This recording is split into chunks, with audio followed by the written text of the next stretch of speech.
You know what? If my father-in-law was diagnosed with cancer, the last thing I'll be doing is going out in public smiling for the frickin' paparazzi.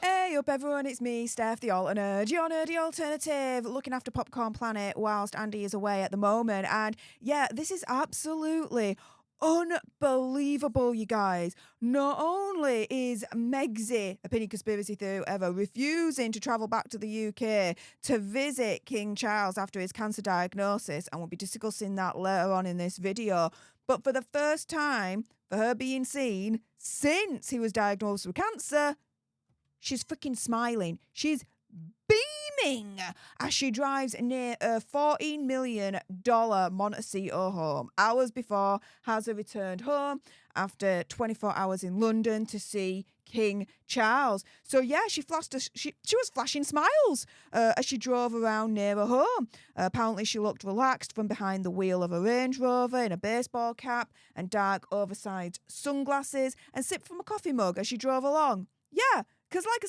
said, that's the first thing you're going to be doing, right? After your father-in-law's been diagnosed with cancer, you're going to go out and about, make sure the paps can see you, wink, wink, right? And flash them the biggest smile ever, right?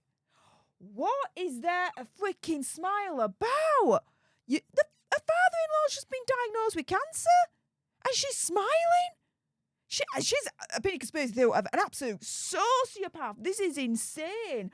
Her appearance on Wednesday is the first time she's been seen publicly and been publicly photographed since Prince Aza jetted off to London to visit King Charles. He embarked on a trip to see him following the monarch's shock cancer diagnosis. It's understood that Aza only spent 45 minutes with his father and Queen Camilla before heading back. So, yeah, travels all that way from California to UK. You're talking about 10 hours, right, guys? To spend 45 minutes with your father that's just been diagnosed with cancer, and then you're going to bog off back. What? And Aza's all about being an eco-warrior, right, when it comes to travel, this, that, and the other, yeah? But he had to travel on private jet, guys, so, 45 minutes visiting the king, and then he goes back. Yeah, he's doing wonders for the planet right now, guys. Totally. Anyway, I digress. Apparently, King Charles was said to have been unhappy as he was left kicking his heels, waiting for Aza to arrive as he delayed his trip to Sandringham for peace and quiet. Freaking unbelievable, right?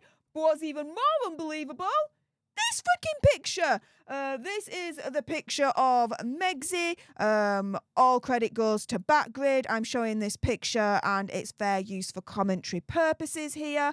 And yeah, she's literally seen smiling, beaming as she's driving around in Montecito like there's not a freaking care in the world. Again, her father-in-law's just been diagnosed with cancer. Why is she smiling? Why is she like this? If it was me, I wouldn't be smiling at all. I'd be worried. There'd be anxiety all over my face. I'd be sad. If anything, I wouldn't be in freaking Montecito. I'd be where my father-in-law's at, which in this case is freaking London. Not in damn Montecito, setting up, opinion conspiracy theory, whatever, right? Paparazzi shots with her favourite paparazzi group, Backgrid. Of course, she's got them on speed dial, right, guys? Wink, wink. Beaming. This is her right now. Do you see where I'm coming from here? This is freaking insane. And it gets even more insane because really for me, my question out of all of this is why didn't she go with Prince Aza to visit her father-in-law? Set the BS aside. Set all the rift aside, right? Why didn't she go with Prince Aza, take the kids as well to visit King Charles? Because I'm sure King Charles would certainly have appreciated seeing his grandchildren, right? Now, I'm not going to go into whether they're real or not. That's a separate kind of rabbit hole, right? But here, we've got Omid Scobie, otherwise known as Scabies or Liebrows here, essentially turning round and saying that, yeah, she never wants to set foot in England again. She doesn't want to dive back into the soap opera of the court, and that she never felt at home when she was in the UK. Oh, wah. If they're the reasons, right, that she didn't get the courage, okay, the balls, the care, and the compassion to travel with Prince Aza and the children to see her very sick father-in-law, to Megsy right now. They're BS reasons. You set it all aside when it comes to massive, epic, major health news like that. Especially when it's cancer. I mean, these days, it's survivable. It's not like it was 20, 30 years ago. I totally get it. But it's still a freaking war to have to battle, right? And so he would appreciate the whole family coming together and showing him support. Why ain't she? Why is she instead freaking going about a business in Montecito, freaking smiling her teeth off in front of the paparazzi? Oh, yeah, everything's fine. Yeah. She freaking nuts. Obviously, you know, I think we all know the answer to that, but is she freaking nuts? It's insane. The thing is, though, really, when you look at how she treats her own family, it makes sense, right? So her own family, her own blood father, Thomas Markle Sr., a few years ago suffered a debilitating stroke. And last year, when the Markle family did that episode with Australia's 60 Minutes, I believe, they turned around and said, no, she's not contacted him once. Not once. Appearing on Good Morning Britain at one point, Samantha Markle said, I heard rumours that she was trying to reach out to my dad's camp, but my brother and I are my dad's camp, and his number has never changed. Even though he can't speak, his language comprehension is perfect. She could text him or contact him, and he would text back. This bit here is a little bit higgledy-piggledy, but really what she's trying to say there is the rumours about her reaching out are not true. Not true. And this is the thing. He was said to have lost the ability to talk after the incident, which, you know, came after he was reported to have suffered a separate health scare. He told author Tom Bower, which, by the way, if you've not read his book, Revenge, it's epic. Do it now.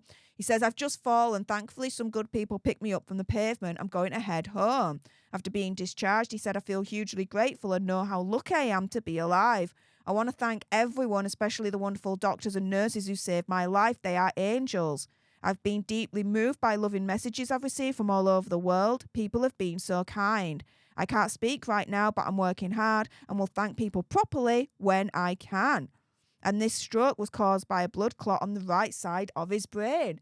And again, Samantha Markle is turning around and saying, yeah, she's not reached out. She's not reached out at all.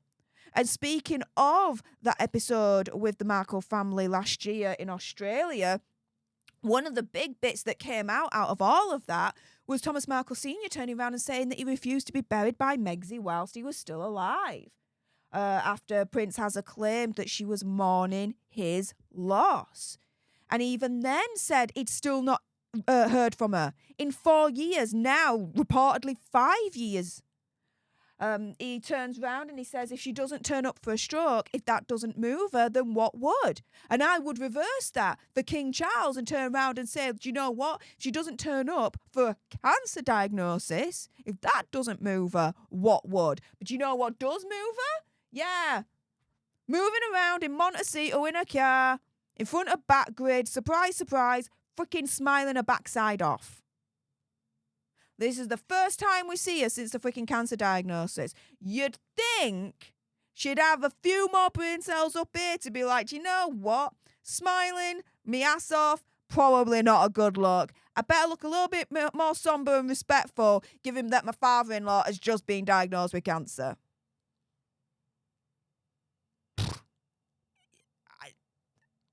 What the hell? What the freaking hell? With that being said, if you appreciated this video and you want more, and of course there's going to be more, then make sure you subscribe to Popcorn Planet, turn that notification bell to all, like this video, and comment down below your opinion, conspiracy theories, and whatever. You can also become a Popcorn Planeteer for as little as $5.99 a month, and add that extra support to the channel where you can. With that being said, thank you so much for tuning into this video. Really appreciate all your faces, and here are some videos right now on screen that you may want to clickety-click, clickety-click.